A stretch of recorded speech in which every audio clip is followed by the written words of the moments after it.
Everyone has a story. Stories have power. They help us understand. Jessop's Journal is a collection of powerful, positive, and inspirational stories. It's time for Jessop's Journal. I'm Doug Jessop. Welcome to Jessop's Journal. In this episode, I sat down with a gentleman by the name of Will Baxter that has a powerful message of hope. He also happens to be a musician. Don't let me cry. You're going to get entertained with some of his songs that have a very positive message. Find your way. Later in the show, I visit with an inspirational woman, two-time cancer survivor, Holly Hagerman. Will, thanks for coming. It's time to sign into Jessop's Journal. All right. Thanks for having me, sir.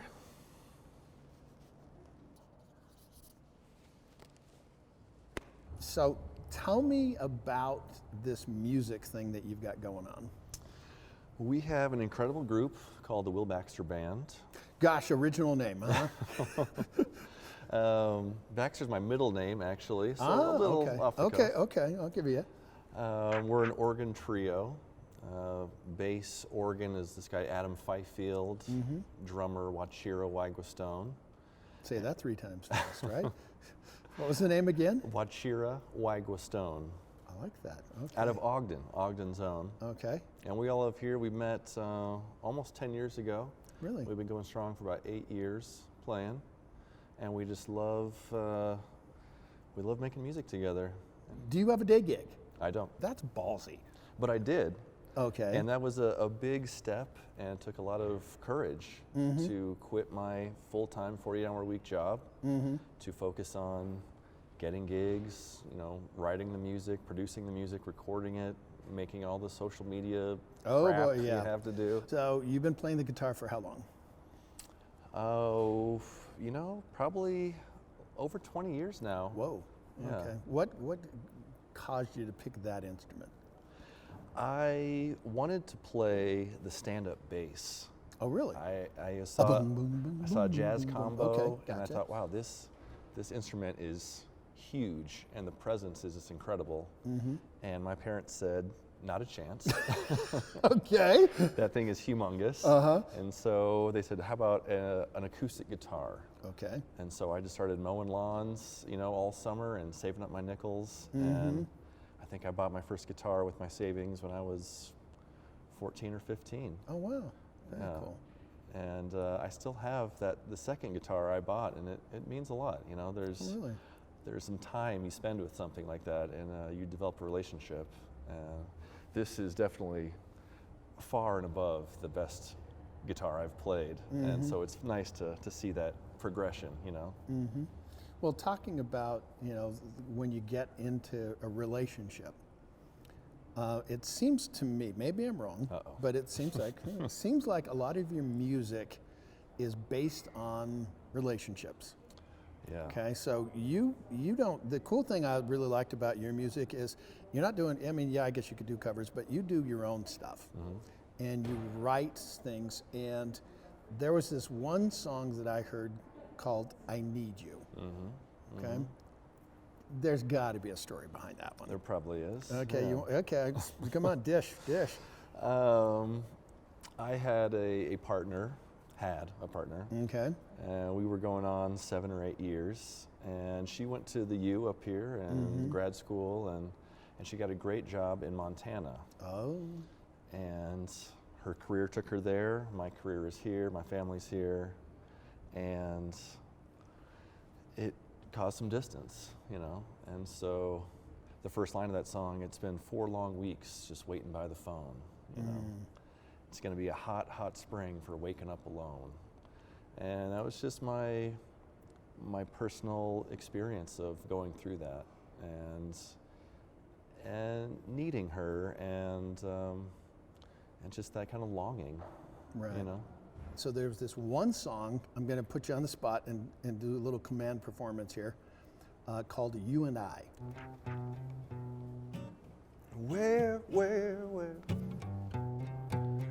have all the good times gone? Tell me where where you can sing along too. Have all the good times gone? We gotta come together. We gotta find a way. Let's come together and try to find a way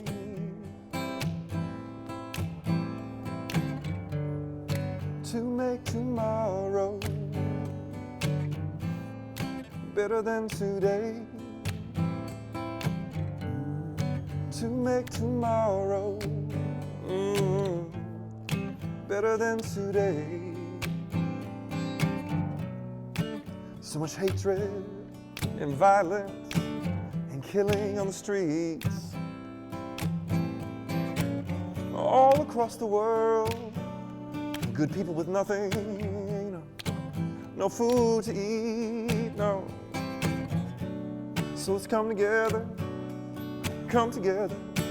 right now, right here today. Every brother and sister, let me hear you say, let's hear you say it, Doug. Let's make tomorrow better than today, yeah. Let's make tomorrow better than today. Let's make tomorrow better than today, better. Let's make tomorrow better than today. Let's make it better.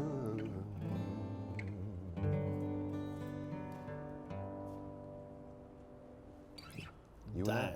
There you go, man. All right. Woo! That was sweet. Thank you. If you smell a fragrance, okay, you smell that apple pie or those gardenias or something, you go back to, grandma's house or something. But to me, music is that same kind of thing. You can hear that piece of music and you can remember, okay, I'm at this place and this time right here, right now. What's it mean for you to have somebody say, there's this one song that this guy named Will Baxter sings, that every time I think about it, I think about this? That to me is Leaving Your Mark. It's that song You and I that you heard and kind of connected to, And I think the greatest songwriters, that's probably their goal, is to reach people through music, through that message.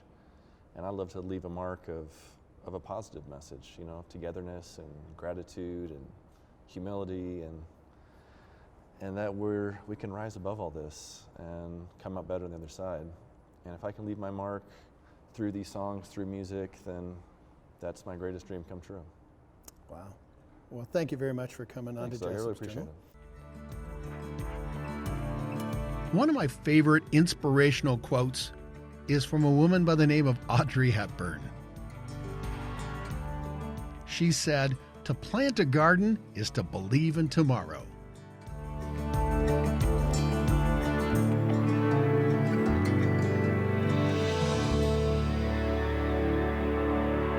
Everyone has a story. Sometimes those stories are told through music. It's time for Jessop's Jukebox. I don't know about you, but sometimes I get lost. Here's Mary Tebbs and Will Baxter with Find My Way. Why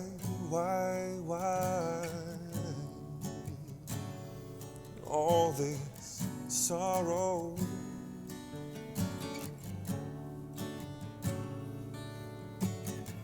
And try make a sweet tomorrow.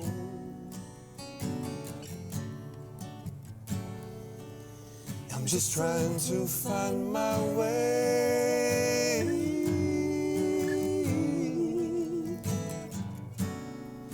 Let go. Don't think of yesterday.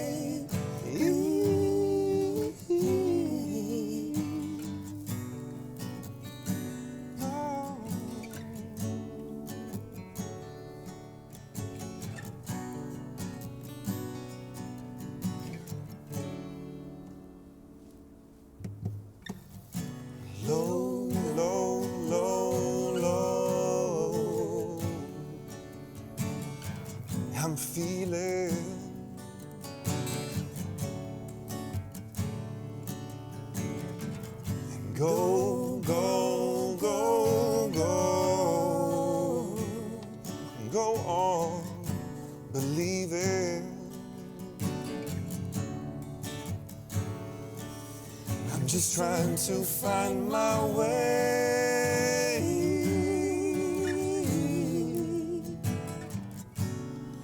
Let go. Don't think of yesterday.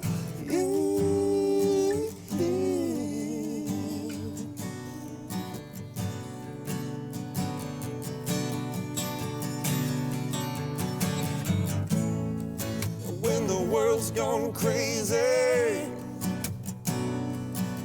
we've got to lean on each other. We're all one human race, so let's face it together. Sisters and brothers, love one another.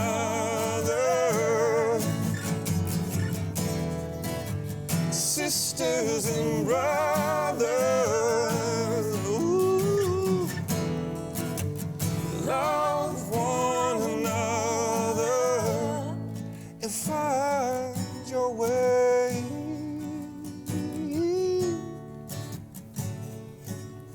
Find your way.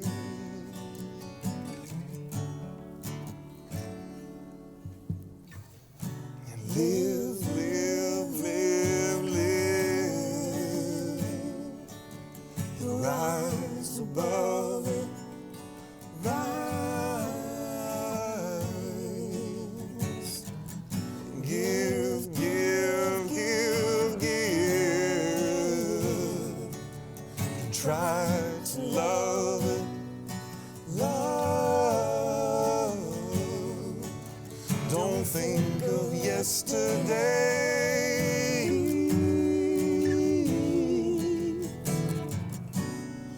Let go and try to find your way.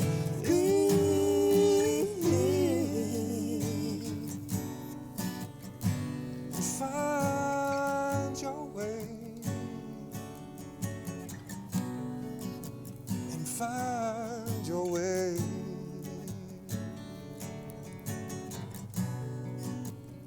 and let go.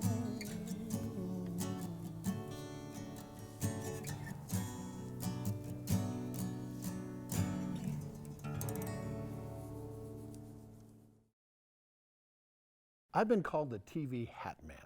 All my hats have a story behind them. This powder blue fedora is based on these cufflinks. They were owned by my gramps. I call it the George.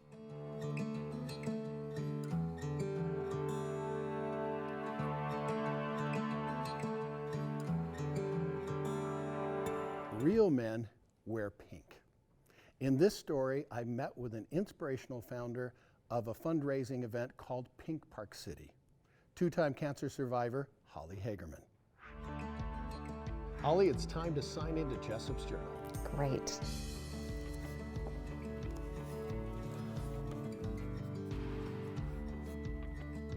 Hi, I'm Doug Jessop. Welcome to this episode of Jessop's Journal. With me today, Holly Hagerman. You know, there's a lot of pink going on here. You know, we've got the pink from clear, well, I'd call it more coral. Okay, I'm wearing a pink shirt. You're wearing a pink shirt. I'm wearing pink for a specific reason and a specific person. What does wearing pink mean to you? Pink is actually hope to me. There's an event we'll talk about called Pink Park City, and in that there's so much hope for anyone that has been touched by cancer that one day we'll be able to conquer the beast. Yeah, that would be a nice one. You know, it seems like everybody you know has been impacted by the big C, okay, cancer. For me, my grandmother, I never met her. She was a nurse, and she died when my mom was 14 years old.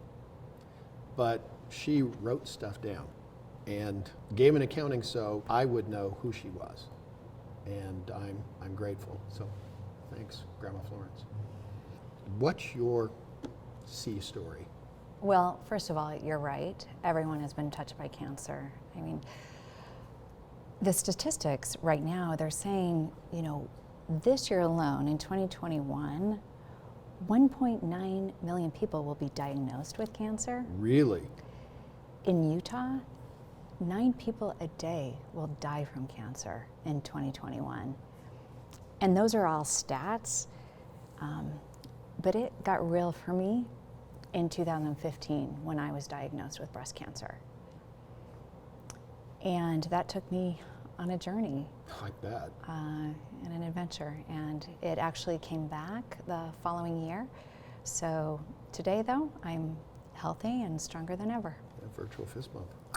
Okay, there you go.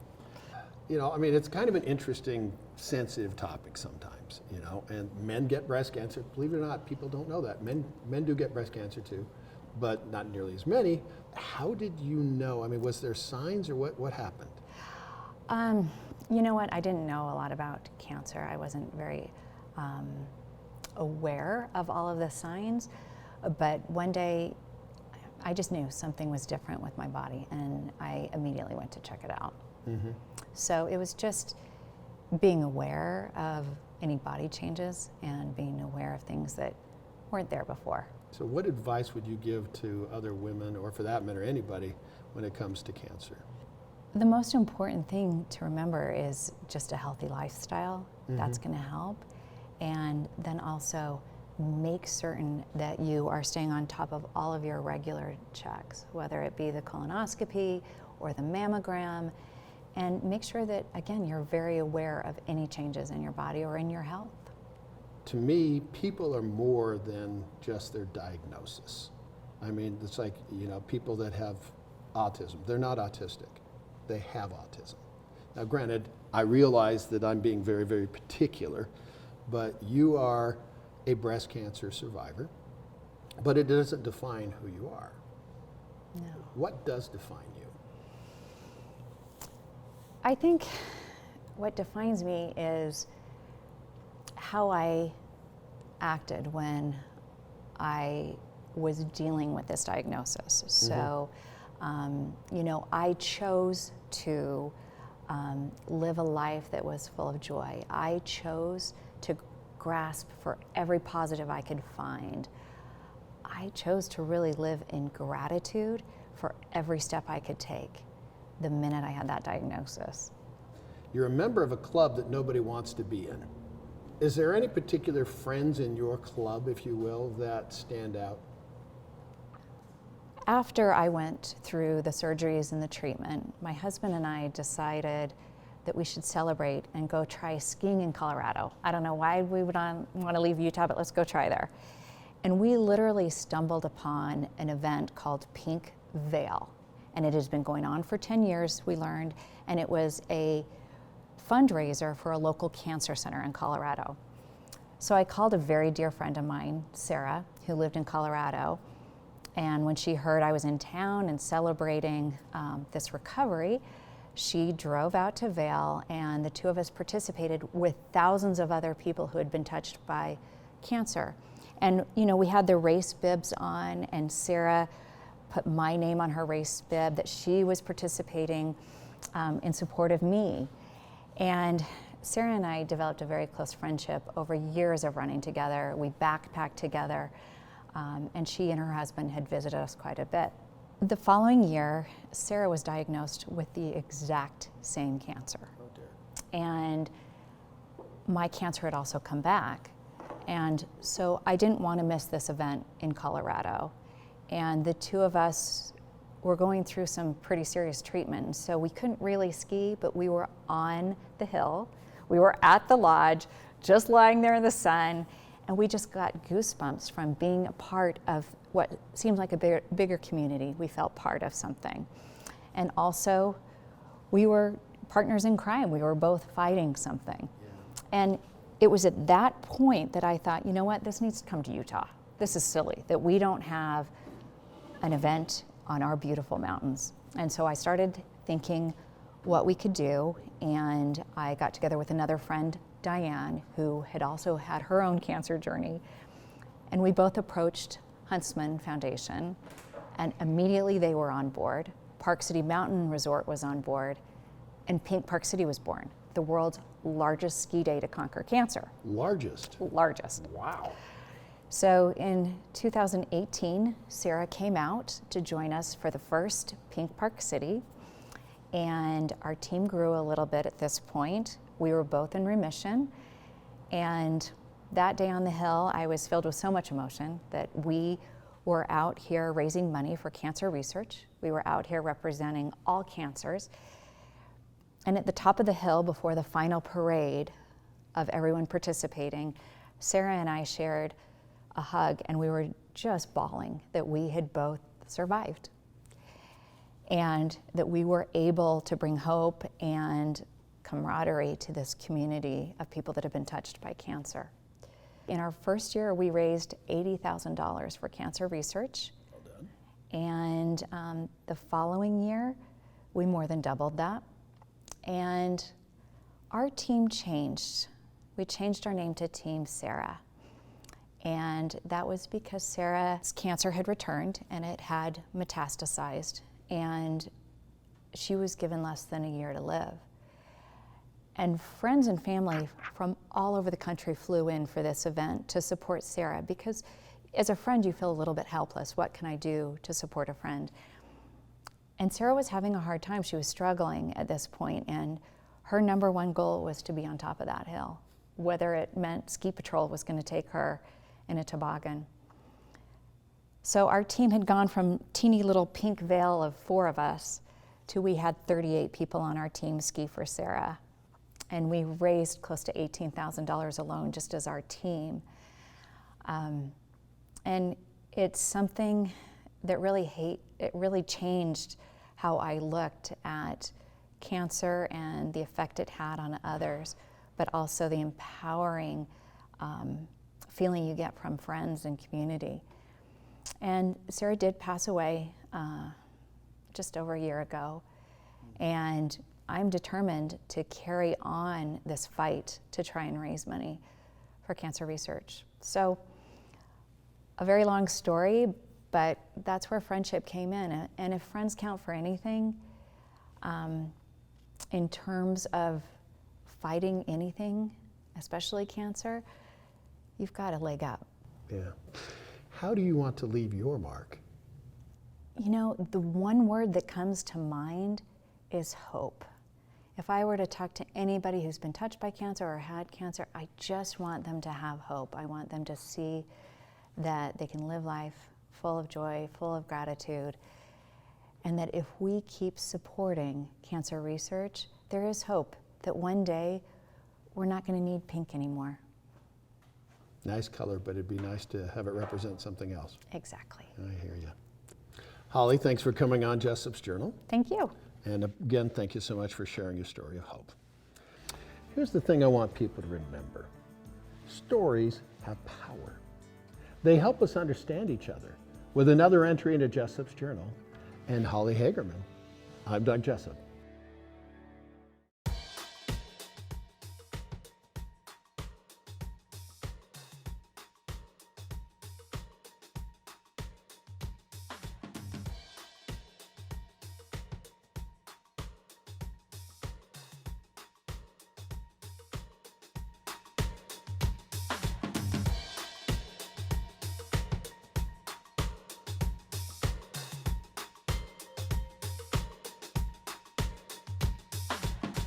It's amazing how much a welcoming smile can brighten your day. Dorothy Bale has been sharing her smile for decades. May 3rd, and it was 1924 when I was born. And when I was a senior in high school, World War II started. Meet Dorothy Bale. Come to find out that Dorothy and I have something in common. We both like hats. She got her unique hat from Paul Brown, the CEO of Arby's, to celebrate a very special anniversary. I have been here for 25 years. I have loved Arby's. They have been good to me, and I have met thousands of people. At 95 years old, Dorothy just retired as the oldest Arby's employee in the entire country. Welcome to Arby's. Hi, Dorothy. I'd like to order a fish combo. Okay, are you going to dine? Yes. And there you are. Thank you, Dorothy. Oh, you're welcome. Earlier, I sat down with Dorothy at the Arby's, across the street from Olympus High School. Would you like it small, medium, or large? I take about 200 orders during the week, and I'm only working 3 lunch hours. That's like about 10,000 meals a year. Oh my. Why are you doing what you do? Seeing all these wonderful people that come in to see me all the time. What's Dorothy's advice for a long, happy life? I just take one day at a time. I don't worry about what happened yesterday, and I'm not going to worry about what's going to happen tomorrow. Live today. Live today. I live one day at a time. Sometimes the world gets a little crazy, and we need to remember to take a deep breath. Well, you know what? The folks at Clear Nasal Spray wash away bacteria and help you breathe better. So come on, join with me. Take a deep breath and relax.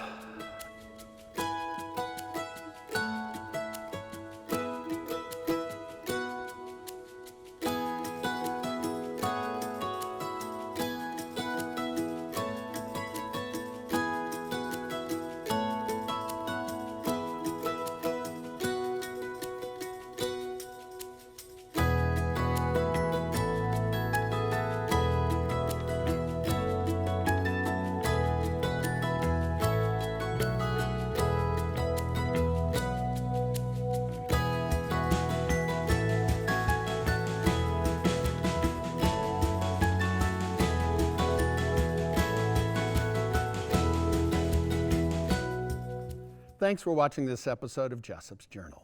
It's my honor to tell stories that are positive, that are powerful, and inspirational every week right here on the air and at jessopsjournal.com. Here's the thing I want people to remember. Everyone has a story. Stories have power. They help us understand each other. With another entry into Jessop's Journal, I'm Doug Jessop.